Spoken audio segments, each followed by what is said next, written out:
So Ian, what's your approach in terms of sales structure and lack of structure? How much latitude do you give a rep versus tying into a script?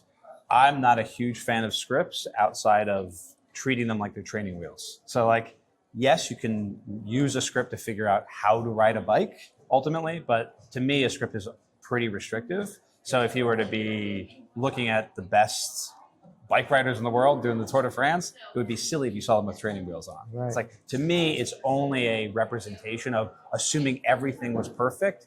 Here's how it would go. And I'm a much bigger believer in frameworks that hit the main points that the script go through, so that no matter what is said, the rep knows what to say next, but they're not confined specifically to like, oh, how do I say this now? Because what they just said doesn't make any sense. Or now we're off the rails here. Or especially with not particularly well-trained reps, sounding robotic, sounding forced. Can I break that script down to a framework so they know, hey, now we're going into pain? And maybe I script out a question or two because it's like a best practice to ask this, but ultimately the perfect flow of a script, I think, is restricting for the best salespeople. In terms of, oftentimes like a business owner or maybe even somebody who's really strong in sales themselves finds themselves now as the coach. And it's a different game entirely. Yes. What are the things that you recommend a coach be looking at, and how much time should they devote to practice versus being in the game? Oh, it's a complicated question. I mean, I am a huge believer in practice, though, and in role-playing practice, in practicing when revenue is not on the line. And so many business owners, because it's not fun to role-play with your reps, it's not fun to review their calls. You're like, I've already taught you this, why is it not going? That's why companies like ours exist, so we can take that off your plate, because ultimately the game is won by being precise in practice. Like, you don't get better at your free throws when you're in a game. Right. And if you wait to only try and improve when revenue is on the line, you're trying to treat the game like it's drills. So I'm a big believer in practice. It is a very, very different skill to coach, and also coach salespeople, because also they have this. Coaching is one thing, but coaching salespeople is a whole other thing too. Yeah. So that skill set is completely devoid from actually even being good at sales or being a good business owner. It's a really hard to find that overlap. That is our unique value proposition, that we're good at both those things. Yeah.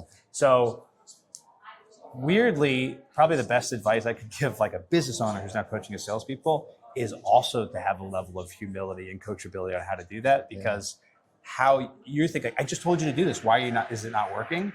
The way the message lands, specifically to someone who has a personality profile to be good at sales, especially where mostly it's commission, is going to be very different than maybe how it landed for you. Yeah. Or if it's the same, you're going to have them for 6 months before they leave you and go and compete against you. So like, there's this weird balance of understanding that you want someone who has a kind of entrepreneurial mindset, but not so much so that you have them for such a short period of time before they go and compete against you.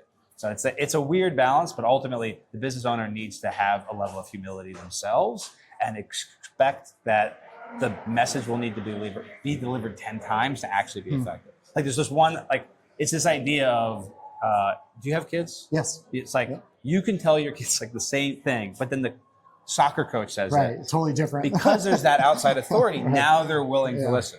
And there's the parent paradox is like, they've heard it 10 times from you. That's why people hire us, because you can come in and deliver it, even though theoretically it's the same message, deliver it in a different way, deliver it with stories. And then it lands, and then they will make the change. And so I think most business owners shouldn't really be sales coaches for their team, because that's not their expertise. That's our expertise. That's what they hire us for. So you can go do business owner stuff.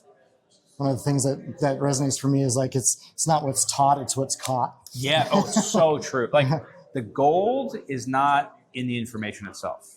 The gold is in the gap from that rep and that information from where they are currently. And the quicker you close that gap, that's where the real value is. If we were immortal, no one would ever pay for coaching, because you could read every book and watch every YouTube video.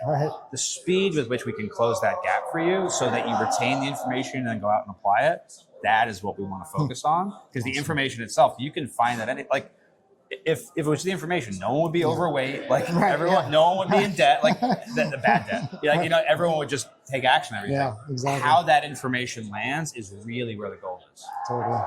Awesome. Thanks so much. Yeah, my pleasure. That was great, man. Awesome.